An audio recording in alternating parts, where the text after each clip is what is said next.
So thank you, and thank you, Claudio, for that works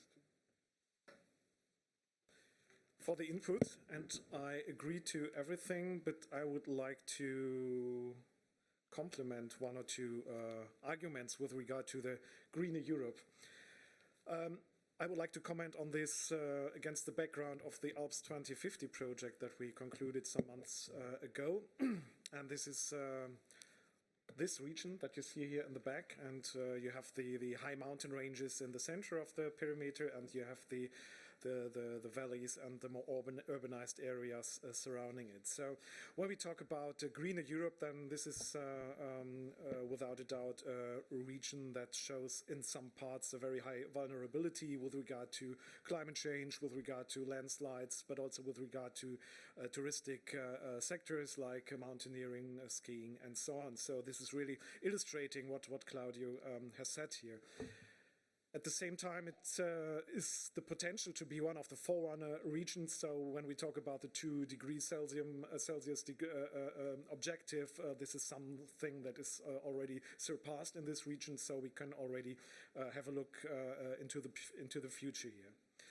Then it's a region that has a very rich and dense governance and cooperation experience. We have here 7 nation states involved, amongst them Switzerland as non-EU country, Liechtenstein as a small state, Slovenia as an Eastern European country, and so on. So it's a very complex and diverse issue here.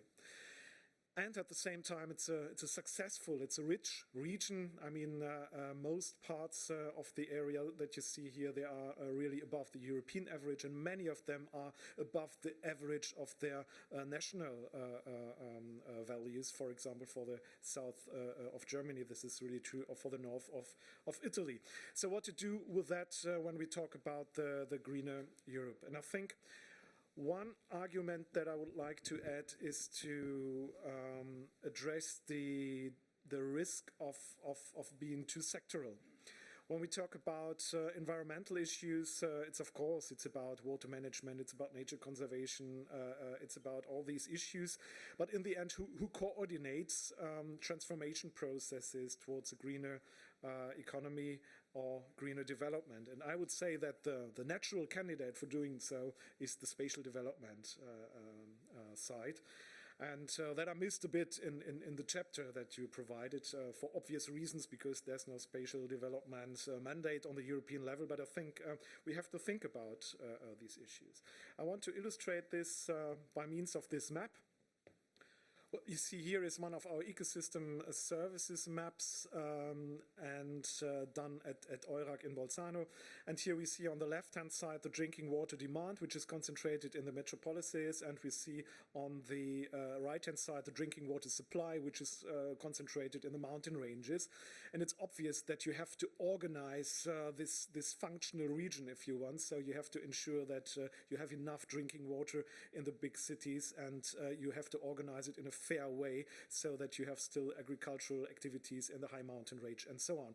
And that kind of challenge you have in all parts around the Alps. You have it between the Po Valley and the mountain ranges, you have it between Munich and the mountain regions, and so on. So this is really showing the complexity here. And if we put away now the drinking water issue, but turn to, let's say, hydropower, water energy, and say, well, what are the geographical potentials here? Well, it's in the center of the mountains. We can put another 200 hydropower plants there. And that would be, from the sectoral point of view, perfect. So because you have the morphology there, you have the rains there, so let's go for it. But I would say from a spatial development side, it's not easy as that, because first of all, you have political and societal concerns. There will be really NGOs and movements who say, no, our valley is not supposed to be a hydropower place. And secondly, you have other sectoral concerns like nature conservation, a settlement system, tourism, and so on, who are a bit against hydropower in a large extent. So what I mean is, this is one maybe a bit drastic, but one of the examples that show if we understand greening Europe too much in the sectoral way, then it comes along with some dangers. The second, well, this is just an illustration from the Alps 2050 process.